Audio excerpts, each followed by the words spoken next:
Welcome to our channel. Railway Koduru MLA Janasena నాయకులు అరవ శ్రీధర్ పైన లైంగిక ఆరోపణలు వస్తున్నటువంటి నేపథ్యంలో అటు జనసేన పార్టీ కీలక నిర్ణయం తీసుకుంది. అసలు ఈ అంశం పైన విచారణ కమిటీని ఏర్పాటు చేసింది. ఇంతకీ అటు శ్రీధర్ ఏమో అసలు ఇదంతా డీప్ ఫేక్ వీడియో అంటారు, మరి అటు ఆ మహిళ కూడా ఆరోపణలు చేస్తుంది. ఇంతకీ ఈ అంశంలో ఏది వాస్తవం, అసలు ఏం జరుగుతుంది తెలుసుకునే ప్రయత్నం చేద్దాం. దీన్ని విశ్లేషించడానికి మనతో పాటుగా ఉన్నారు senior journalist doctor Vadlamani Kanakadurga గారు. నమస్తే. నమస్తే అండి. రైల్వే కోడూరు ఎమ్మెల్యే అరవ శ్రీధర్ అంశం బహుశా మీరు కూడా చూసే ఉంటారు. దానిపైన చాలా కథనాలు వినిపిస్తున్నాయి. అటు ఆయన చెప్పడమేమో అసలు నాకేం సంబంధం లేదు, ఇదంతా కూడా డీప్ ఫేక్ వీడియో అని ఆయన చెప్తారు. సదర్ మహిళ కూడా అసలు నా పైన ఆయన అత్యాచారానికి పాల్పడ్డారు. ఇటువంటి అంశాలన్నీ కూడా ఆమె చెప్తుంది. అసలు ఏం జరుగుతుంది? ఇప్పటికే జనసేన పార్టీ కూడా ఒక నిర్ణయం తీసుకుని దానిపైన విచారణ కమిటీ కూడా వేసింది. అసలు వాస్తవం ఏంటంటారు? ఇప్పుడు నిన్నటి వరకు మనందరం అరవ శ్రీధర్దే తప్పు పూర్తిగా అనుకున్నాం. కానీ వాయిస్ మెసేజ్ పెట్టింది. అందులో ఆవిడ చెప్పడం ఏంటంటే, ఆ మహిళ మనకు పేరు తెలీదు, నువ్వు నన్ను అంటే నన్ను చాలా ఇబ్బంది పెట్టావు, నీ వల్ల నేను ప్రెగ్నెంట్ అయ్యాను, 4-5 సార్లు అబార్షన్ చేయించావు, నువ్వు నన్ను చాలా బాధ పెట్టావు, నేను నీతో ఇంక ఉండను, నేను నిన్ను 25 కోట్లు అడిగాను, నువ్వు 20 కోట్లు సాయంకాలం లోపు ఇస్తా అన్నావు, ఇవ్వకపోతే అనే చోట ఆగిపోయింది ఆ వీడియో. అంటే మీకు ఇప్పుడు ఏమర్థమవుతుంది?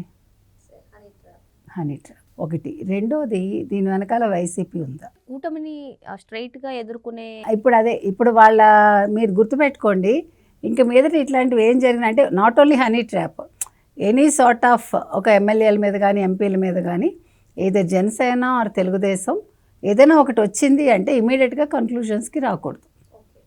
We have to think twice before giving any statement అన్నమాట. ఎందుకంటే దాని వెనకాల ఎవరి కుట్ర ఉంది. ఇప్పుడు వాళ్ళని విడదీయడం ఎలాగా, మొన్న విజయసాయి రెడ్డి చెప్పారు కదా, మీ ఎవరికి చేత కాదు, జగన్మోహన్ రెడ్డి ముఖ్యంగా నీ చుట్టూ ఉండే క్వార్టరీని బయటికి పంపించు, కూటమిని విడదీస్తే కానీ నువ్వు అధికారంలోకి రాలేవు, నాలాంటి వాడే పనికొస్తాడు అని చెప్పాడు కదా. సో అందులో భాగంగా ఇలా జరిగిందా? ఎందుకంటే ఈ అమ్మాయి ఫేస్బుక్లో పరిచయం అయింది. తర్వాత వాళ్ళ అమ్మగారు కూడా, అరవ శ్రీధర్ వాళ్ళ అమ్మగారు ఒక ప్రెస్ మీట్ పెట్టి, మా వాడు అమాయకుడు, అమ్మాయి ఇటీవల కూడా వచ్చి గొడవ చేస్తే మేమే ఫస్ట్ కంప్లైంట్ ఇచ్చాము పోలీస్ స్టేషన్లో అని చెప్పారు. ఆ తర్వాత ఇప్పుడు భర్త ఉన్నాడు, ఒక కొడుకు ఉన్నాడు, 3 ఏళ్ల కొడుకు ఆవిడకి ఉన్నాక, ఆవిడ నిన్న ఒక డిబేట్లో నేను విన్నది ఏంటంటే, ఆవిడ భర్తతో చెప్తున్నట్టుగా, నేను అరవ శ్రీధర్ని పెళ్లి చేసుకుంటాను, నేను అతనితోటే ఉంటాను అని చెప్పినట్టుగా. ఇవాళేమో నాకొద్దు, నువ్వు నాకు అవసరం లేదు, నువ్వు నన్ను ఇబ్బంది పెట్టావు, నన్ను అంటే హెరాస్ చేయడం అనే పదం కాదు కానీ నన్ను బాధ పెట్టావు అన్నట్టుగా మాట్లాడింది ఆవిడ. సో ఈ జరిగిన ఎపిసోడ్స్ చూశాక ఓకే, వాళ్ళిద్దరి మధ్య సాన్నిహిత్యం ఉందా లేదా అనేది పక్కన పెడితే ఇవన్నీ సర్వసాధారణం అనుకోవాలి. మీరు చెప్పినట్టుగానే ఆ మహిళకు ఇది, అదే విధంగా శ్రీధర్కి లేదంటే ఆ మహిళ వాళ్ళ భర్తకి ఇది వ్యక్తిగత లైఫ్ మేడం, పర్సనల్ లైఫ్. కానీ దీన్ని తీసుకొచ్చి పాలిటిక్స్లో మళ్ళీ ఆ అమ్మాయి ఈవెన్ ఇంకొక ఎమ్మెల్యే కూడా ఎవరో అన్నట్టున్నారు 25 crores డిమాండ్ చేసింది. అమ్మాయి చెప్పింది. ఇప్పుడు ఆ వీడియోలో అమ్మాయి వాయిస్ వినిపించింది.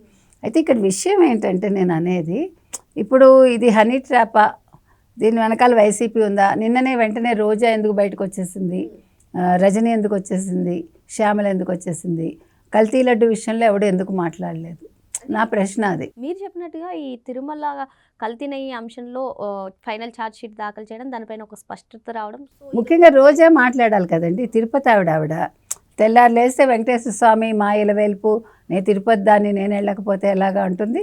ప్రతి మంగళవారం వెళ్ళింది ఆవిడ, లక్షలు దోచుకుంది, అవన్నీ అయిపోయాయి. సో దానికి స్పందించకుండా దీనికి ఎందుకు స్పందించారు అంటే, పవన్ కళ్యాణ్ మీద ఒక కుట్ర చేయాలని ఒకటి. రెండోది, పవన్ కళ్యాణ్ వెంటనే సస్పెండ్ చేశారు పార్టీ నుంచి, ఒక క్రమశిక్షణ కమిటీ వేశారు, 2 పురుషులు 1 మహిళ అందులో ఉన్నారు. వాళ్ళు ఇప్పుడు దాని మీద విచారణ వారం రోజుల్లోపు ఈయన వచ్చి విచారణకి హాజరయ్యి వివరణ ఇచ్చుకోమన్నారు. ఇన్ని జరిగాయి. వెంటనే చర్య తీసుకుంది. మరి గోరంట్ల మాధవ్ విషయానికి వస్తే ఇవన్నీ జరిగాయా? ఎప్పుడు జరగలేదుగా. ఇంకా చాలా ఇప్పుడు మరి అతను ఎవరు, దువ్వాడ, వాళ్ళను కూడా చాలా లేట్గా సస్పెండ్ చేశారు. దానికి వేరే రీజన్, ఈ వ్యక్తిగత రీజన్స్ కాదు, అంటే వేరే అమ్మాయితో ఉండడం అని కాదు. కాబట్టి నేను అనేది ఏంటంటే, ఇవాళ మీరు మొత్తం వ్యవహారం చూసుకుంటే ఈ రాయపాటి శైలజ కూడా స్పందించింది. నేను ఆ మహిళతో మాట్లాడాను, వివరాలు సేకరిస్తున్నాను అంటే ఎవరిది తప్పున్నా కూడా సమర్థించమన్నట్టు. ఇప్పుడు మనం వన్ సైడెడ్గా వెళ్లకుండా ఎవరు విచారణ జరిపినా కూడా అంటే ఆ అమ్మాయి సైడ్ నుంచే కాకుండా ఇతని సైడ్ నుంచి కూడా మీరు విచారణ జరపాలి. ఎందుకంటే అసలు ఫేస్బుక్లోకి ఎందుకు వచ్చింది అమ్మాయి, ఇతని బ్యాక్గ్రౌండ్ తెలుసుకున్నాక వలేసిందా, అంటే ఒక ఎమ్మెల్యే కాబట్టి అడిగినంత డబ్బు ఇస్తాడు అనుకుందా, ఇప్పుడు సాయంకాలంలోపు ఇవ్వకపోతే ఏం చేస్తుంది, ఇవ్వకపోతే అని ఆపేసింది కాబట్టి ఆ బెదిరింపు ఏంటి, ఇవన్నీ తెలియాలి. కాబట్టి నేను ఒక్కటే చెప్తున్నానండి, ఇప్పుడు ఏదో Telugu Desam or Janasena whoever it is, ఒక ఎమ్మెల్యే ఎంపీ మీకు ఎవరైనా మీతో కొంచెం సాన్నిహిత్యంగా మాట్లాడుతున్నారంటే గుడ్డిగా నమ్మకూడదు. అందులో your a being an MLA మీరు అసలు అమ్మాయి గురించి వివరాలు సేకరించవచ్చు, మరి ఎందుకు గుడ్డిగా నమ్మారు? ఇవన్నీ కూడా ఒక ఎగ్జాంపుల్స్గా మిగతా వాళ్ళు తీసుకోవాలి. ఎవరైనా ఒక అమ్మాయి మాట్లాడితే పడిపోకూడదు. అలాగే అమ్మాయిలు కూడా అబ్బాయిలు ఏదో కొంచెం మంచిగా మాట్లాడేసరికి వాళ్ళు వెంటనే అంటే రియాక్ట్ అవ్వడం కాదు, కరిగిపోకూడదు, అది నేను చెప్తున్నా. సో ఇవాళ అరవ శ్రీధర్ విషయంలో ఇప్పుడు మన ఆలోచన మారిందా చూసారా? అందుకే ఇప్పుడు వెంటనే మహిళా కమిషన్స్ వచ్చేసి వాళ్ళు మాట్లాడడం జరిగింది, మంచిదే, కానీ కన్క్లూషన్స్కి రావద్దంట. ఇప్పుడు ఒక సైడ్ తీర్పు ఇచ్చేసి ఇంకొకటండి సహజీవనం తప్పు కాదని చెప్పింది కోర్టు, ఇప్పుడు ఇది ఇల్లీగల్ కిందకి రాదు ఒక రకంగా, కాబట్టి ఇల్లీగల్ కాదు. ఒకవేళ సహజీవనం అంటే భరణం ఇవ్వాల్సిన పని ఉంటుందా? ఇప్పుడు 20 కోట్లు ఎందుకు ఇవ్వాలి? ఇప్పుడు నీకు ఇష్టమై నువ్వు వచ్చావు అతని దగ్గరికి, ఇప్పుడు ఒక ఆడ మగ ఇష్టమై సన్నిహితంగా ఉన్నప్పుడు దానికి వెల కడతారా? ఇది ప్రాస్టిట్యూషన్ కాదుగా. ప్రాస్టిట్యూట్స్ అయితే పాపం వాళ్ళకి గతి లేక కడుపు నింపుకోవటానికో పిల్లల్ని పెంచుకోవటానికో కుటుంబ అవసరాల కోసం వాళ్ళు డబ్బులు తీసుకుంటారు, కానీ ఇది అది కాదుగా. అంటే నువ్వు నీ భర్తకి తెలిసే చేసావా? నీ భర్త హస్తం ఉందా ఇందులో? ఏ వైసీపీ లీడర్ ఉన్నాడు? ఇవి తేలా. ఎందుకంటే ఇవాళ నువ్వు డబ్బులు అడగడం ఏంటి? ఇప్పుడు నిన్ను పెళ్లి చేసుకుంటాను అని చెప్పి నేను నీతోటే ఉంటాను లేకపోతే నేను ఉండలేకపోతున్నాను అని అన్నాక మళ్ళీ డబ్బులు డిమాండ్ చేయడం ఏంటి?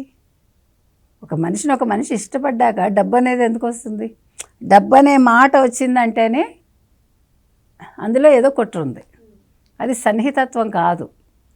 అతను కావాలని కోరుకున్న అమ్మాయి రాలేదు, అతని పవరు వెనకాల ఉండే డబ్బును కోరుకుని వచ్చిందని మనకి క్లియర్గా అర్థమవుతుంది. కాబట్టి ఇప్పుడు జనసేన వాళ్ళు కూడా వెంటనే తొందరపాటు నిర్ణయాలు తీసుకోకూడదు. పవన్ కళ్యాణ్ కూడా చాలా ఆలోచించాలి దీని మీద.